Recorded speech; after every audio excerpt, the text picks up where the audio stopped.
नमस्कार, मी वैभव पालवे प्रजासंवादमध्ये आपलं स्वागत करतो। वाडा तालुका काँग्रेसचे माजी तालुका अध्यक्ष दिलीप पाटील यांनी पक्षातील पदाधिकाऱ्यांवरती आरोप करत पक्षाचा राजीनामा दिला होता।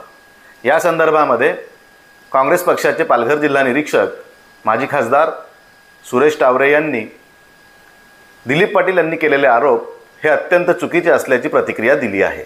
या संदर्भात त्यांनी प्रजासंवादशी केलेली ही बातचीत। माजी तालुका अध्यक्ष आपले ज्यांनी राजीनामा दिला आता आणि राजीनामा देऊन शिंदे गटामध्ये गेले, तर त्या अगोदर त्यांनी आपल्या पदाधिकाऱ्यांवर काय आरोप केलेत, त्याबद्दल तुम्ही काय बोला? एकदम चुकीचे आरोप आहेत। म्हणजे त्याचं झाकण्यासाठी दुसऱ्यांवरती आरोप लावतोय। खरी चुकी त्याची आहे।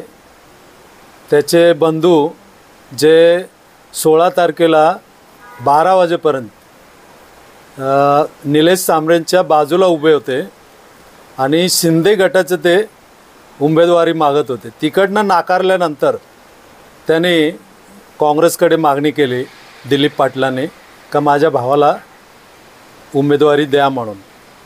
परंतु अगोदरच MPCCमध्ये पार्लमेंटरी बोर्डने जे नावं पाठवली होती जिल्हाध्यक्षांनी, ती नावं तिकडे कायम झाली होती। त्यानंतर ते नाव आम्ही चेंज करू शकलो नसतो, म्हणून आम्ही त्याला नाकारलो। परंतु नाकारल्यानंतर तो ताबडतोब पक्षाचा राजीनामा दिला आणि आरोप लावले का मनीष गणोरे आणि राजू वाडिया ह्या लोकांनी माझ्यावरती अन्याय केला म्हणून। परंतु त्याच्यात तो आणखी हे पण म्हणाला आहे का मी 27 वर्षापासून तालुका अध्यक्ष होतो। मी सांगू इच्छितो का 10 वर्ष जो त्याच्यातले 27 वर्षातली त्याला मी स्वतः ठेवला त्या पदावर, आणि ह्या दोघांच्या बोलण्याने मनीष गणोरे आणि राजू वाडिया यांच्या बोलण्याने मी त्याला कायम ठेवला, आणि आता तो यांच्यावरती आरोप लावतो हे चुकीचे आहेत। आणि त्यांच्या घराण्यामध्ये आम्ही प्रत्येक वेळी कोणता ना कोणता उमेदवारी दिलेलीच आहे। त्यांच्या वहिनीलाही दिलेली आहे, त्याच्या आईलाही बनवलं आहे सदस्य, तरी तो बोलतोय का माझ्यावरती पक्षाने अन्याय केला।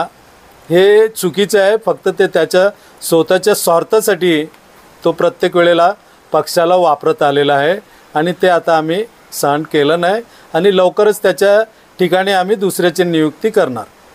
22 वर्ष होतं तर पक्ष वाढवला आहे कुठे? त्याने पक्ष वाढवलाच नाही।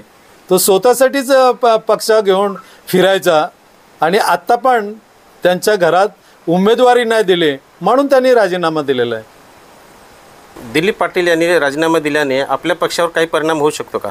कोणत्याही प्रकारचा परिणाम होणार नाही। त्याचा असाही आरोप आहे का AB फॉर्म त्याच्या हातात आम्ही न देता राजू पाटील आणि मनीष गणोरे यांच्याकडे दिला। ते याच्याकरता दिलं की हे आमचे पक्षाचे विश्वासू कार्यकर्ते आहेत, नेते आहेत। परंतु याच्यापूर्वी जिल्हा परिषदेचा AB फॉर्म त्याच्याकडे दिला होता, परंतु त्यांनी भरल्यानंतर कोणालाही न विचारता त्यांनी विड्रॉ केलेला आहे। तर अशा परिस्थितीत त्याच्यावरती कसं काय आम्ही विश्वास ठेवणार? म्हणून मी विश्वासाच्या व्यक्तींकडे AB फॉर्म दिले होते, आणि ते फॉर्म शहर अध्यक्ष आमचे राजू पातकर यांनी स्वतः उमेदवारांना वाटप केले यांच्याबरोबर, आणि त्यांनी स्वतः भरून दिलेले आहेत ते फॉर्म। तर त्याच्यामध्ये कोणताही असा गैरप्रकार घडलेला नाही। थँक्यू।